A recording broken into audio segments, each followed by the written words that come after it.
planes of movement. So if we're learning to think about the rear delt, what are the functions of the rear delt? What's up? 筋肉翻訳です。さあ今日は丸い肩を作るための三角筋後部を最大限鍛える小さな3つのコツ見ていきましょう。三角筋後部うまく使えますか？肩甲骨についているこの筋肉は付着部が動きやすいので鍛えるのが難しい筋肉の一つなんですね。以前にアクチベーションとしてより使えるようにするためのエクササイズも紹介しているので、そちらは概要欄にリンクを貼っておきます。合わせて見てみてください。今回はベンさんが三角筋後部を鍛えるための小さなコツ3つを分かりやすく説明してくれています。現役時代とても肩の多かったベンさんはどんな小さな意識をして三角筋後部を鍛えていったのでしょうか。早速見ていきましょう。どうぞ。 Ladies and gentlemen, boys and girls, coming back at you from downtown Powerhouse, Tampa. I get so many people asking me how to train their delts, every specific part of their delts. Today we're going to talk about rear delts. There's a lot of different ways you can learn to think about delt training. You guys need to first conceptualize training as far as angles. And forget about movements, forget about exercise, names, it's all BS. Ultimately, if you're trying to train your front delts, it's this plane, right? So if I'm trying to do this plane, it's exactly the same as if I was doing a close grip bench press, it's just at a different angle. So people don't really overdo these things. You got to learn to think about your body in planes of movement. So if we're learning to think about the rear delt, what are the functions of the rear delt?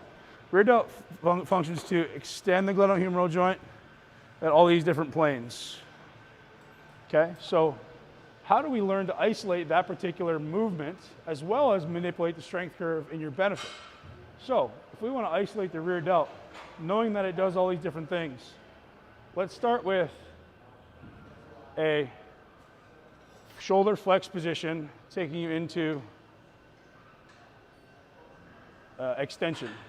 Okay, so if we want to isolate this move, all these other, if you learn to think about the body in planes, you learn that everything on outside of this axis actually has the ability to make this movement, to create this movement. So the tricep has moment, the rear delt, the rhomboids, even some of the fibers of the trap, even some of the fibers of the lat. So if I want to learn to isolate this particular movement, how do I do that? We know, according to the strength curve, that a muscle is weakest at its shortened and its most lengthened position. So if I can shorten certain movements or shorten certain muscles and lengthen certain muscles while leaving this particular muscle neutral, we know it's most likely to do most of the work. So if I shorten my tricep, mat lockout, and lengthen my rhomboids and trap, locked out, now this delt is in a position of mechanical advantage. So it's going to be most likely to do the movement. This muscle has been weakened, this muscle has been weakened. So what we're doing is depress, protract, contract your tricep, extend this, so this isn't likely to work, and his movement is literally going to look like this, and that's it. So how could we emulate that on any particular movement? We could do that with a dumbbell if we were bent over. Keep going. Good, and keep that protracted. So as a training partner, you may want to just keep your thumb here so you make sure the scapula isn't moving. So that's the scapula right there. Go ahead. That's it, right there. As soon as your scapula starts to move, you're starting to recruit other muscles. So come across the body a little bit. Good, there. So now Matt's going to show you guys how to do that with a cable, really simply right here.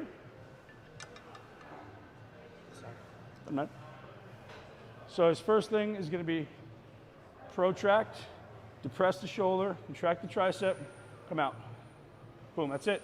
If you guys can see, I'll show you Matt's massive rear delt. Go ahead. It's actually knotting up like crazy. It's really it's hard as a rock. And most people are training rear delts. You see it fluttering on and off, but it isn't on. Like we want to learn how to turn that muscle on. Good. Protract, contract the tricep. Awesome. Keep going, 2 more.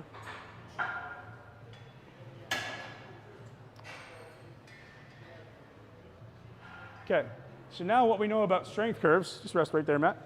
So now we know about strength curves, where the force is at a perpendicular angle to the muscle or to the working lever, basically right here. So the force here is the cable, and the working lever is the arm. So this is going to be the hardest position in that movement. You can rest. So in this, stand over here. So in this particular exercise, stand back. This movement is hardest here, and easiest, watch out, here. Why? Because now the force is parallel to my arm, so there's less force. Most of the force is pulling me in this direction. So thereby, if I go into a dumbbell, if we're considering strength curves, if I go into a dumbbell, for a dumbbell, it's the exact opposite, right? So if I'm doing a dumbbell from here to here, there's no resistance. It's a swing. The dumbbell resistance actually starts here, which is the complete opposite of a cable. So if you guys can learn to manipulate those two variables as far as isolating the strength curve at different points. So with this one, we're isolating the strength curve at the top. At this one, we're isolating the strength curve in the lengthened position. So that's two different, completely different movements for the same muscle. Done properly can really teach your body to bring up those rear delts. さあ、いかがでしたでしょうか。リアデルトイドフライを行うときは肩甲骨を動かして行う派と固定派と2つに分かれると思っていたんですが、ベンさんは開いた状態での固定派でしたね。ただ肩甲骨を開いておくだけでなく、上腕三頭筋が関与しないように締めておくっていうのがポイントなんですね。今回ベンさんが言っていたポイントをまとめていくと、体の角度、面によって負荷が強くなるところを理解する。これを大前提とした上で、肩甲骨を開く、肩を落とす、三頭筋を締めるとのことでした。三頭筋を締めるっていうのは初めは難しいかもしれないんですが、例えば腕立て伏せをしていて上腕三頭筋がきつくない状態、完全に腕が伸びている状態、これがロックされた状態になるので、角度は違うんだけどこれみたいな力の入れ方をするとしっかり三頭筋が締まるようになってきてくれます。また注意点として、この肩甲骨を開いた状態で肩が前に出てきてしまっていると、この肩を痛める原因となってしまいます。なので肩甲骨は開くんだけど前に肩が出てこないようにコントロールが必要になります。これは柔軟性の問題でうまくコントロールできない人もいるので、そういった方はこちらのストレッチを行って肩の位置が後ろに下がるようにしてあげてください。今回の感想コメント欄で教えてください。動画のリクエスト、チャンネル登録お待ちしています。ではまた。はい、お知らせです。筋肉翻訳 T シャツが販売中なんですが、 L サイズが売り切れになってしまいました。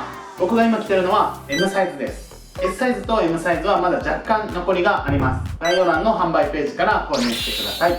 またアパレルは少しずつ増やしていくつもりです。